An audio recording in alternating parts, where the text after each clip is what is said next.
Welcome back. मैं लवकेश सहाय आपका एक बार फिर स्वागत करता हूं आपके अपने यूट्यूब चैनल पर। और आज इस वीडियो में हम बात करेंगे आपके मैथ पैडागोजीज के क्वेश्चन कि आपके जो मैथ पैडागोजी में किस तरह के क्वेश्चंस बनते हैं या फिर कैसे कैसे क्वेश्चंस बन सकते हैं। ठीक है, जैसा कि आपको पता होगा मैथ पैडागोजी में आपके 30 क्वेश्चन आते हैं।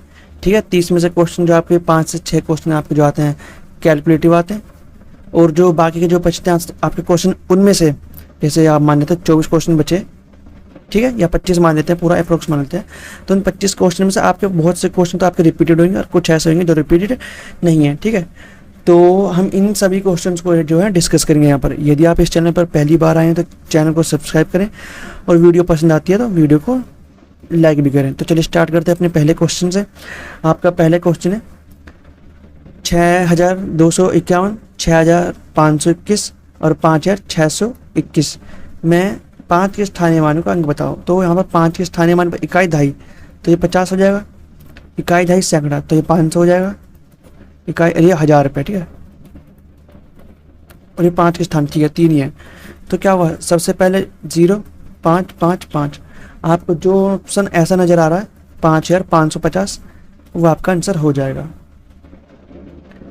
नेक्स्ट क्वेश्चन आपका, निम्नलिखित कथनों में से कौन सा कथन सही है। तो आपको बताना, एक सम संख्या, मतलब सम संख्या का कौन से होते हैं आपकी 2 4 6, और एक विषम संख्या का अंतर है एक सम संख्या होगा। मतलब यदि और जो विषम संख्या होता है 1 3 5 7 9, ठीक है, और वो कह रहा है इनका अंतर हमेशा क्या होगा, सम संख्या होगी। मतलब ऐसी संख्या निकलेगी। तो 1 - 3 कितना होता है 2 हमेशा, है ना। 3 - 5 कितना होगा 2। तो ये हो सकता है ऑप्शन, और भी देख लेते हैं। ऐसा हमेशा तो नहीं होना चाहिए, एक सम संख्या हो सकता है। अंतर, इनका अंतर क्या है 3 और 2 का। ये तो दोनों एक सम संख्या और एक विषम संख्या है। अच्छा, सम और विषम बोला है, मैं विषम कर रहा हूँ। तो यहाँ पर आपका 1 और 2 का अंतर कितना होगा, 1 होगा। ये तो विषम संख्या हो गया। 3 और कितना होगा, आप मान लेते हैं 8 का अंतर कितना हुआ 5 हो गया। तो ये भी विषम संख्या हो गया। तो पहला ऑप्शन इसलिए आपका गलत हो जाता है। सेकंड ऑप्शन है 2 विषम संख्याओं और एक सम संख्या का योगफल एक सम संख्या, मतलब 2 विषम संख्या मतलब 3 + 5 विषम हो गया, और एक सम संख्या का योगफल और एक सम संख्या कितनी हम 2 मान लेते हैं 10। क्या हुआ, योगफल हमेशा एक सम संख्या होगा। तो ये तो यार वैलिड बैठ रहा है। तो आपका यही आंसर जो है ऑप्शन बी ऑप्शन आपका आंसर होना चाहिए। तीसरा ऑप्शन भी देख लेते हैं, 3 विषम संख्याओं का योगफल एक सम संख्या। 3 विषम संख्या मतलब एक भी प्लस कर लेते हैं यहाँ पर।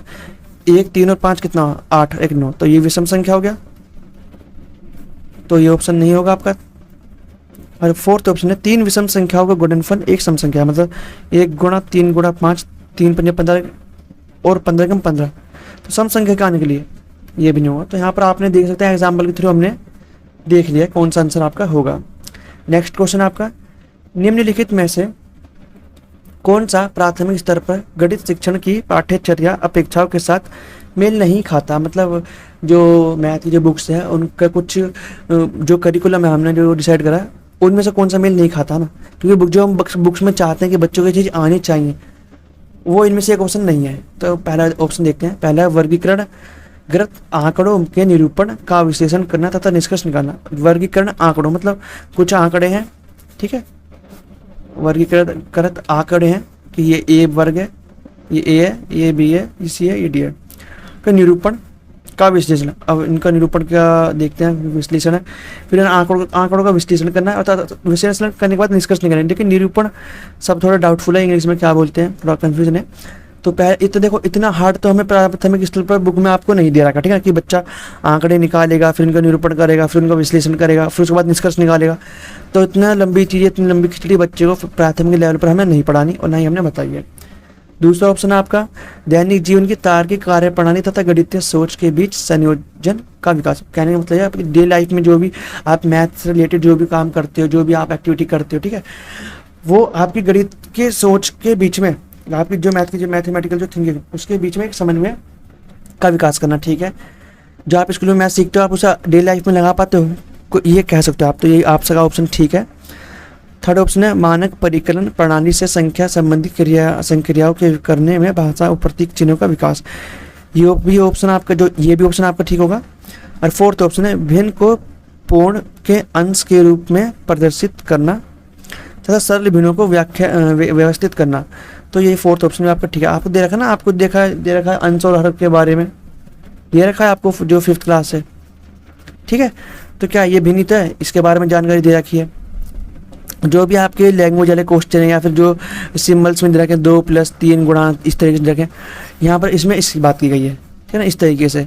फोर्थ भी ऑप्शन ठीक है आपका, थर्ड भी ठीक है और सेकंड भी ठीक है। लेकिन आपका फर्स्ट ऑप्शन है, ये मेल नहीं खा रहा कि प्राथमिक लेवल पर हमने ऐसी चीज़ें को मतलब बुकों में ऐसी चीज़ें डाली हैं और बच्चा इसी चीज़ें सीखेगा, ऐसी अपेक्षाएं हमने प्राथमिक स्तर पर नहीं करी। तो पहला ऑप्शन आपका गलत हो जाएगा। नेक्स्ट क्वेश्चन आपका, गणित की शिक्षा का मुख्य ध्येय क्या है। और गणित की मुख्य शिक्षा का जो मुख्य ध्येय क्या है, विद्यार्थियों को गणित समझने में सहायता करना, ठीक है। उपयोगी क्षमता को विकसित करना, जो क्षमता जरूरी है उनको विकसित करना, ठीक है।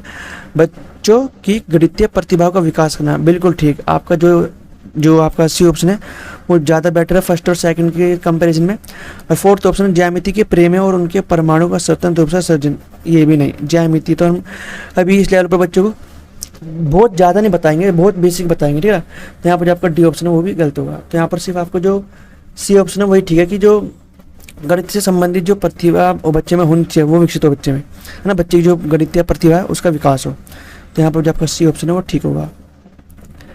नेक्स्ट क्वेश्चन आपका, प्राथमिक स्तर पर टैनग्राम, बिंदु के खेल, प्रतिरूप इत्यादि का प्रयोग विद्यार्थियों की सहायता करते हैं, ठीक है। किसमें सहायता करते हैं आपको बताना है। स्थानिक समझ की योग्यता में वृद्धि करने के लिए, संख्याओं की तुलना का बोध विकसित करने के लिए, गणना कौशल को मजबूत करने के लिए, मूलभूत संक्रियाओं को समझने के लिए। तो कोई मूलभूत संक्रिया नहीं समझने के लिए करते हैं हम।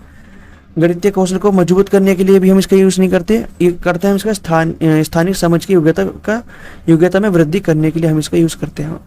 आपका स्थानीय मान होगा या फिर इस तरीके से होता है ना स्थानीय मान की, जैसा आपका प्राथमिक स्तर पर हम क्या सिखाते हैं बच्चों को, 3024 है, इकाई, दहाई, सैकड़ा, हज़ार, ठीक है, इस तरीके से। तो कहीं ना कहीं इसमें हेल्प करता है, ठीक है। इसकी हेल्प से हम इसमें वृद्धि कर सकते हैं स्थानीय समझ की। तो यहाँ पर जो आपका ए ऑप्शन है वो ठीक होगा। नेक्स्ट क्वेश्चन आपका, आकृतियों की इकाई से अध्यापक विद्यार्थियों से आकृतियों के उपयोग की सहायता से, आकृति की इकाई से अध्यापक, ठीक है। आकृति की इकाई के नाम का कोई चैप्टर होगा, उसमें क्या करते हैं, टीचर चाहता है कि बच्चे आकृतियों से यूज करते हुए किसी भी चित्र की रचना करें ना। मतलब ये हो गया रेक्टेंगल, हाँ, ये हो गया आपका ट्रायंगल, है ना, इस तरीके से। और नीचे क्या सर्कल हम यहाँ पर बना सकते हैं, सर्कल बना लेते हैं यहाँ पर आंखों में, ठीक है। एक ट्रायंगल हमने यहाँ पर लगा दिया, ठीक है। एक हाफ सर्कल हमने यहाँ पर लगा दिया और ये यहाँ पर इस तरीके से। तो किसी भी चित्र को बनाने के लिए टीचर कहता है इस क्रियाकलाप से निम्नलिखित में से कौन सा उद्देश्य प्राप्त किया जा सकता है।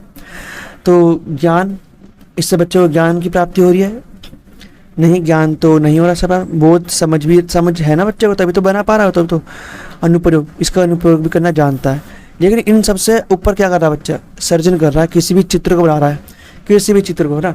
अब गलती से कोई बच्चा ऐसा चित्र भी बना सकता है जो कभी पहले ना बनाया हो बच्चे ने या किसी ने वो पहले ना देखा हो। तो क्या ये सृजनात्मकता को या रचनात्मकता को बढ़ावा दे रहा है।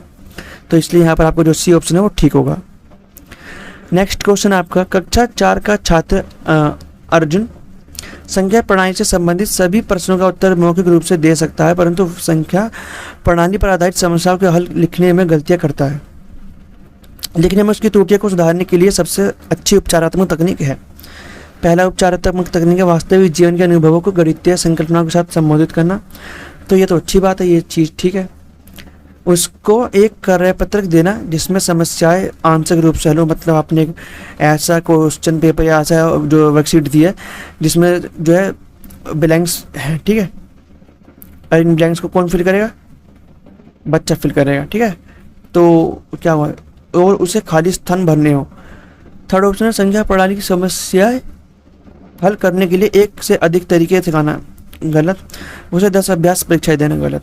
तो यहाँ पर जो सबसे इफेक्टिव तरीका है ना वो आपका बी है, क्योंकि बच्चे को मौखिक रूप से तो दे पा रहा है, लेकिन जब उससे हम कहते हैं यहाँ पे लिख के बता, इस तरीके से बता, तब वहाँ बच्चा दिक्कत करता है। तो क्या करेंगे हम इस तरीके का यूज़ करेंगे ताकि बच्चा जो है लिख कर भी जो उसकी कन्फ्यूजन है या फिर जो उसमें दिक्कत आ रही है उसका वो ठीक करने लग जाए, ठीक है। क्योंकि यहाँ पर जब हम ब्लैंक करके देते हैं चीज़ें तो बच्चा अंदाजा लगा पाता है, हिंट लगा पाता है, उसे हिंट मिल जाता है कि यार यहाँ पर कुछ लिखा हुआ है, यहाँ पर कुछ है, तो यहाँ पर कुछ ये चीज़ होनी चाहिए, ये होगा तो ये होगा, ठीक है। तो यहाँ पर जो आपका बी ऑप्शन है वो ठीक होगा। नेक्स्ट क्वेश्चन है आपका, राष्ट्रीय पाठ्यचर्या रूपरेखा 2005 के अनुसार विद्यालयों में गणित शिक्षण का संकीर्ण उद्देश्य क्या है? आपको बताना गणित का संकीर्ण उद्देश्य क्या है। पहला ऑप्शन आपका संख्यात्मक कौशल का विकास, बिल्कुल ठीक। भाई जो संख्या है उनका उनका उनका विकास होना चाहिए ना, मतलब संख्या का विकास नहीं, मतलब हम जो ऑपरेशन करते हैं ना, क्या करते हैं हम 1+4 करते हैं या 3+4 करते हैं या इस तरीके से जो करते हैं, तो हमारा संकीर्ण उद्देश्य के अंदर यही आता है कि हम संख्यात्मक कौशल में बच्चों को महारत हासिल कराएं। तो बीज गणित नहीं होगा, बीज गणित तो बाद में आता है, और रेखा गणित और ये दैनिक जीवन की समस्या ये भी नहीं होगा, परिकलन और मापन ये भी नहीं होगा। यहाँ पर आपका जो फर्स्ट ऑप्शन है वही ठीक है। नेक्स्ट क्वेश्चन आपका, रवि के पास 3 दर्जन चॉकलेट है, ठीक है, 3 दर्जन मतलब 36 चॉकलेट है रवि के पास। उसने उनका 1/3 मतलब उसने उनका 1/3 भाग अपने पड़ोसी को, 36 का 1/3 12, 1/6 भाग मतलब 36 को 6, और 1/4 भाग 4 36 9 दे दिया, अपनी बहन को दे दिया। उसके पास अब कितनी चॉकलेट बची है? जोड़ लीजिए, आपका आंसर आ जाएगा, मतलब जोड़ने के बाद जो आएगा वो वैल्यू आप 36 में से इसे करते हो माइनस। तो यहाँ पर क्या रहा, 6 9 कितना 15 15 2 17 17 के साथ हाथ से लगा एक हो गया 27, 36 में से 27 के कितना हुआ 9 का पहाड़ा चल रहा है तो 9 हो गया। तो यहाँ पर आपका जो ऑप्शन नंबर 9 है मतलब डी है वो ठीक होगा।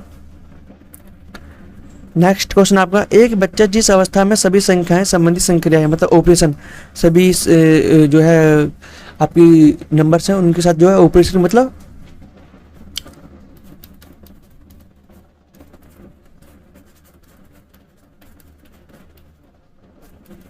ये चीज़ें है ना, या फिर आपका इसमें यहाँ पर भिन्न में भी दे सकता है 4/5/3, ठीक है, तो कुछ भी हो सकता है। ये करने की संक्रिया को करने में सक्षम है तथा भिन्नों के संप्रति की व्याख्या करने में भी सक्षम है, वह अवस्था है। अब वो कौन सी अवस्था में, वह आपकी संक्रियात्मक अवस्था कहलाएगी, ठीक है। ये आपसे बहुत क्वेश्चन देखो, आपको ना ये पता होना चाहिए कि यहाँ पर आपको कुछ दे देगा लाइन और आपको ऑप्शन यही रहेंगे, ठीक है। तो आपको बताना है वो कौन सी अवस्था पर, विभाजनात्मक अवस्था पर, परिणामात्मक अवस्था पर, प्रारंभिक अवस्था पर, संक्रियात्मक अवस्था पर, ठीक है।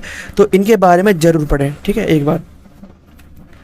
और ये इस वीडियो का फाइनल क्वेश्चन है, आपका क्वेश्चन क्या कहता है देखते हैं। एक अध्यापिका अपनी कक्षा में गुणा को बार बार किए जाने वाले जोड़ के रूप में बता रही है कि वो कह रही है कि मल्टीप्लाई कुछ नहीं है, मल्टीप्लाई ये है, इसे क्या है 3 को हम 5 बार जोड़ दें, 1 2 3 4 5, इनका जोड़ भी 15 निकल रहा है, और आप ऐसा कर लो 3 × 5 कर लो तो भी 15 आ रहा है, ठीक है। तो इन्हें क्या बोला कि मल्टीप्लाई कुछ भी नहीं है, मल्टीप्लाई इसी का ही एक रूप है, ठीक है, बता रही है। उसके बाद समान संख्याओं की वस्तुओं का समूहकरण कर गुणा के रूप में बताती है। जो समान संख्या है ना, तत्पश्चात चिन्ह गुणा से परिचित कराती है, उसके बाद उन्हें ऐसे परिचित करा दिया, तथा अंत में गुणनफल पता करने के लिए आड़ी तिरछी रेखाओं अथवा माचिस की तिल्लियों की सहायता से एक छोटा क्रियाकलाप कराते। तो उन्हें आड़ी तिड़ी मतलब जो भी उसने ऐसा क्रियाकलाप कराया। यहाँ अध्यापिका कर रही है और जो टीचर क्या कर रही है, देखो कक्षा को आनंददायी बनाने के लिए तरह तरह के प्रस्तुतिकरण करना नहीं, मूर्त से अमूर्त संप्रदाय की ओर के रूप में एक पाठ को परिचित कराना, बिल्कुल ठीक। जो बच्चे जानते हैं और जो बच्चे नहीं जानते उस तरफ चल रही है टीचर, है ना। जानते ये है, प्लस जानते हैं, मल्टीप्लाई नहीं जानते, इसकी तरफ चल रही है। तो मूर्त से अमूर्त के और जो है उसने इसको फॉलो किया है। थर्ड ऑप्शन है विभिन्न अधिगम शैलियों वाले शिक्षार्थियों का नहीं, शैली तो अधिगम शैली अलग हो सकती है लेकिन तरीका वो ये यूज़ कर रही है जो ऊपर जो है जो आपके क्वेश्चन में बोला है। फोर्थ ऑप्शन है गणित में कम सफल बच्चों के लिए उपचारात्मक युक्ति। ये उपचारात्मक युक्ति नहीं, वो तो सिखा रही है कि मल्टीप्लाई कैसे कहते हैं। तो यहाँ पर जो आपका बी ऑप्शन वही ठीक बैठ रहा है, ठीक है। तो यहाँ पर जो आपका बी ऑप्शन वही ठीक है। आज इस वीडियो में हमने आपके जो है मैथ पैडागोजी के 10 क्वेश्चन करें। मैं डेली इस चैनल पर जो है आपकी एक पैडागोजी की वीडियो और एक वीडियो आपकी जो है एक पेडागोजी की वीडियो और एक आपके जो चाइल्ड डेवलपमेंट की वीडियो इस चैनल पर अपलोड कर रहा हूँ। यदि आप इस चैनल पर पहली बार आए हैं तो चैनल को जरूर सब्सक्राइब करें, क्योंकि आने वाले टाइम में इस चैनल पर आपको टीचिंग एग्जाम से रिलेटेड जो भी इन्फॉर्मेशन है मिलती रहेगी, तो चैनल को जरूर सब्सक्राइब करें। और यदि आपने इस चैनल पर आकर जो इस चैनल पर मैंने वीडियोस अपलोड कर रखी है वो नहीं देखे हैं, तो उन प्रीवियस वीडियो को भी जरूर देखें। यदि आप उन वीडियोज़ को देखते हैं तो आपका जो सीटेट है जरूर पास होगा, क्योंकि मैंने यहाँ पर इतने क्वेश्चन आपको करा दिए। ठीक है, मैंने कम से कम यहाँ पर 200 या 300 वीडियोस अपलोड कर रखी हैं। यदि आप सभी वीडियोस को देखते हैं तो आपका जो है सीटेट जरूर पास होगा। तो चलिए मिलते हैं नेक्स्ट वीडियो में।